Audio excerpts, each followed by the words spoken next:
Assalamualaikum warahmatullahi wabarakatuh. Pernahkah kita merenung, mengapa tubuh yang dulu segar dan penuh energi, perlahan melemah seiring waktu? Mengapa suara yang dulunya lantang kini serak? Mengapa langkah yang dulu cepat dan tegap, kini tertatih pelan? Setiap keriput di wajah, setiap uban di rambut, sebetulnya adalah catatan waktu yang Allah ukir di tubuh kita. Ia adalah pengingat halus, bahwa waktu bukan sekadar angka di kalender, melainkan sebuah perjalanan menuju kepulangan. Coba kita perhatikan sekeliling. Pohon yang dulunya hijau akan meranggas, bunga yang merekah akan layu, bahkan bintang yang bersinar pun pada akhirnya akan padam. Maka bagaimana mungkin manusia, makhluk yang lemah, berharap abadi di dunia ini? Sains menyebut proses ini dengan istilah aging, penuaan. Tetapi Quran jauh lebih dulu mengingatkan kita bahwa manusia akan melewati fase. Lahir dalam kelemahan, tumbuh menjadi kuat, lalu kembali rapuh di usia senja. Dan disinilah letak misterinya. Mengapa Allah menciptakan kita dengan siklus seperti itu? Bukankah Dia mampu membuat manusia selalu muda, selalu kuat, atau bahkan abadi? Pertanyaan ini menggiring kita pada sebuah renungan besar. Apakah menua hanyalah proses biologis yang dingin tanpa makna? Atau justru tanda kasih sayang Allah, sebuah isyarat bahwa hidup ini fana, agar kita tak pernah terikat pada dunia? Saudaraku, mari kita telusuri rahasia umur manusia. Mengapa kita tua? Bagaimana sains menjelaskannya? Dan yang lebih penting, apa pesan wahyu di balik perjalanan menuju akhir usia kita? Saudaraku, sebelum sains menyingkap misteri penuaan, Al-Quran sudah lebih dulu memberi gambaran tentang perjalanan umur manusia. Allah berfirman dalam surah Ar-Rum ayat 54, Allahul ladzi khalaqakum min dha'fin, thumma ja'ala min ba'di dha'fin, quwwatan, ثم جعل من بعد قوة ضعفا وشيبة يخلق ما يشاء وهو العليم القدير. Allah lah yang menciptakan kamu dari keadaan lemah. Kemudian Dia menjadikanmu kuat setelah keadaan lemah itu. Lalu Dia menjadikanmu lemah kembali dan beruban setelah kuat itu. Dia menciptakan apa yang Dia kehendaki dan Dialah yang Maha Mengetahui, Maha Kuasa. Ayat ini menyingkap sebuah siklus yang tak bisa dihindari. Lahir lemah, kuat, lemah kembali. Sains modern menyebutnya sebagai siklus biologis. Tetapi Quran menyebutnya tanda kekuasaan Allah. Dalam surah Yasin ayat 68 Allah menambahkan, وَمَنْ نُعَمِّرْهُ نُنَكِّسْهُ فِي الْخَلْقِ أَفَلَا يَعْقِلُونَ. Dan barang siapa kami panjangkan umurnya, niscaya kami kembalikan dia kepada keadaan lemah, seperti anak-anak. Maka apakah mereka tidak mengerti? Perhatikan. Al-Quran tidak hanya menjelaskan bahwa manusia menua, tetapi juga mengajak kita berpikir, apakah kita sadar bahwa penuaan ini bukan kebetulan, melainkan pengingat bahwa dunia hanyalah persinggahan sementara? Para mufasir menjelaskan, ayat-ayat ini bukan hanya menggambarkan biologi manusia, melainkan juga sebuah sunnatullah. Segala yang hidup akan menua, melemah, lalu mati. Tidak ada teknologi, tidak ada kekuatan, tidak ada kekayaan yang mampu menahan hukum Allah ini. Bahkan Nabi Muhammad sendiri berdoa agar terhindar dari kelemahan yang menyakitkan di usia tua. Dalam sebuah doa, beliau memohon, Ya Allah, aku berlindung kepadamu dari sifat malas, dari kepikunan di usia tua, dan dari siksa kubur. Hadis riwayat Bukhari Muslim. Doa ini menunjukkan bahwa menjadi tua adalah kepastian, tetapi bagaimana kita menjalaninya, dengan sabar atau dengan keluh kesah, itu yang menentukan nilainya di sisi Allah. Maka jelaslah, umur bukan hanya angka, dan penuaan bukan sekadar kerutan kulit. Ia adalah tanda kebesaran Allah, bukti bahwa kita hanyalah musafir, yang pada akhirnya harus pulang kepadanya. Saudaraku, mari kita menengok bagaimana ilmu pengetahuan modern mencoba menyingkap misteri umur manusia. Para ilmuwan biologi menyebut proses penuaan dengan istilah aging. Sejak abad ke-20, penelitian tentang penuaan berkembang pesat. Mereka menemukan bahwa di dalam inti sel kita ada struktur yang disebut telomer, semacam pelindung di ujung DNA. Setiap kali sel membelah, telomer ini semakin pendek. Ketika telomer terlalu pendek, sel berhenti membelah, tubuh melemah, dan tanda-tanda penuaan muncul. Inilah yang disebut biological clock, jam biologis ciptaan Allah yang bekerja tanpa henti.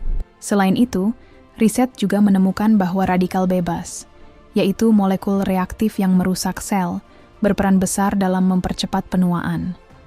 Sains menyebutnya oxidative stress. Tidak heran, tubuh manusia yang semakin tua juga semakin rentan terhadap penyakit jantung, kanker, dan Alzheimer. Para ilmuwan pun mencoba melawan penuaan dengan berbagai cara. Terapi sel punca, stem cell, rekayasa genetik, hingga suplemen anti-aging. Tetapi hingga kini, tidak ada satupun teknologi yang bisa menghentikan penuaan, apalagi menghindarkan dari kematian. Semuanya hanya bisa memperlambat, tidak pernah bisa melawan takdir Allah. Sejarah juga mencatat bagaimana manusia sejak dahulu berusaha mengejar umur panjang. Kaisar Tiongkok, Qin Shi Huang, mengutus ekspedisi mencari obat keabadian. Namun yang didapat hanyalah racun merkuri yang justru mempercepat kematiannya. Dalam peradaban barat kuno, para filsuf pun berdebat tentang Fountain of Youth, mata air keabadian, yang ternyata hanyalah mitos. Di sisi lain, ulama-ulama muslim klasik menyikapi umur dengan cara berbeda. Mereka tidak melihat umur panjang sebagai tujuan akhir, melainkan sebagai wadah amal. Imam Al-Ghazali menulis bahwa umur ibarat modal dagang. Jika diisi dengan kebaikan, ia menguntungkan. Jika disia-siakan, ia merugikan. Bahkan ada ungkapan masyhur di kalangan ulama. Bukan panjangnya umur yang mulia, tetapi berkahnya umur yang menentukan. Artinya, seseorang bisa hidup 80 tahun tetapi kosong dari amal, sedangkan orang lain hanya 40 tahun namun penuh dengan ilmu, karya, dan kebaikan yang abadi. Dari sini kita melihat, sains modern menyingkap mekanisme biologis penuaan. Sejarah mencatat obsesi manusia terhadap umur panjang, sementara ulama mengingatkan, umur bukan soal angka, tetapi soal makna. Saudaraku, dari penjelasan wahyu, sains, dan sejarah tadi, kita bisa menarik banyak hikmah mendalam.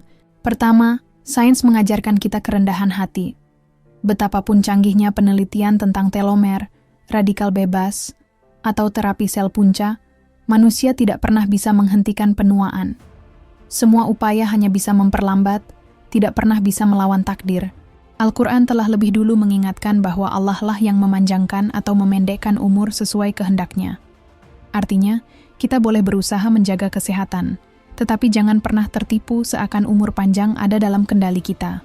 Kedua, sejarah manusia mengajarkan kesia-siaan mengejar keabadian dunia. Kaisar, filsuf, bahkan para alkemis, semuanya gagal mendapatkan umur tanpa batas. Mereka menolak menerima kenyataan bahwa ajal adalah kepastian. Maka bagi kita, pesan moralnya jelas. Jangan terjebak dalam obsesi duniawi yang tak mungkin tercapai. Fokuslah pada apa yang bisa kita isi dalam waktu yang Allah berikan. Ketiga, Islam mengajarkan makna umur yang sesungguhnya. Panjang umur hanyalah angka. Yang lebih penting adalah keberkahannya. Ada orang yang meninggal muda, tetapi kebaikannya dikenang sepanjang zaman. Ada pula yang hidup panjang, tetapi hanya meninggalkan sia-sia. Rasulullah sendiri bersabda, sebaik-baik manusia adalah yang panjang umurnya dan baik amalnya, dan seburuk-buruk manusia adalah yang panjang umurnya, tetapi buruk amalnya. Hadis riwayat Tirmidzi. Maka ukuran bukanlah lamanya hidup, melainkan kualitasnya. Allah memberi kita umur terbatas sebagai ujian. Apakah kita mengisinya dengan ibadah, ilmu, dan kebaikan, ataukah hanya dengan kesenangan yang fana? Hikmah terakhir adalah kesadaran akan kefanaan.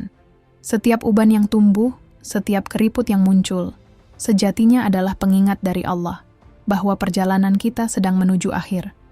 Bagi orang beriman, penuaan bukanlah sesuatu yang ditakuti, melainkan tanda bahwa perjumpaan dengan Allah semakin dekat. Saudaraku, hidup ini ibarat perjalanan singkat di jalan panjang menuju Allah. Umur hanyalah kendaraan yang membawa kita mendekat kepadanya. Ia bukan milik kita, bukan pula hasil usaha kita, melainkan amanah yang telah ditetapkan sejak dalam kandungan. Al-Quran telah menegaskan bahwa setiap jiwa punya ajal yang pasti. Tidak bisa dipercepat, tidak bisa ditunda. Sains membuktikan bahwa tubuh kita memang dirancang untuk menua, perlahan-lahan kembali rapuh setelah sempat kuat. Sejarah manusia mengajarkan bahwa siapapun, entah raja, ilmuwan, atau orang biasa, tak seorang pun bisa melawan kefanaan.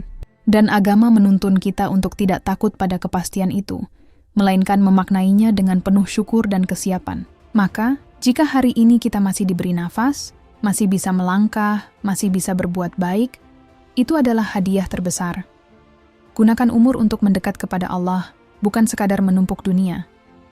Jadikan setiap detik sebagai ladang amal, karena kita tidak tahu apakah esok masih sempat. Saudaraku, penuaan bukanlah akhir, melainkan tanda bahwa kita semakin dekat pada tujuan sejati, perjumpaan dengan Sang Pencipta. Mari kita songsong hari-hari kita dengan doa, amal, dan syukur. Karena umur panjang bukan soal angka, melainkan soal makna. Wallahu a'lam bishawab. Alhamdulillah, sahabat, semoga video ini menambah iman dan ilmu kita. Jangan lupa like, share, dan subscribe agar semakin banyak yang mendapat manfaat. Terima kasih sudah menonton.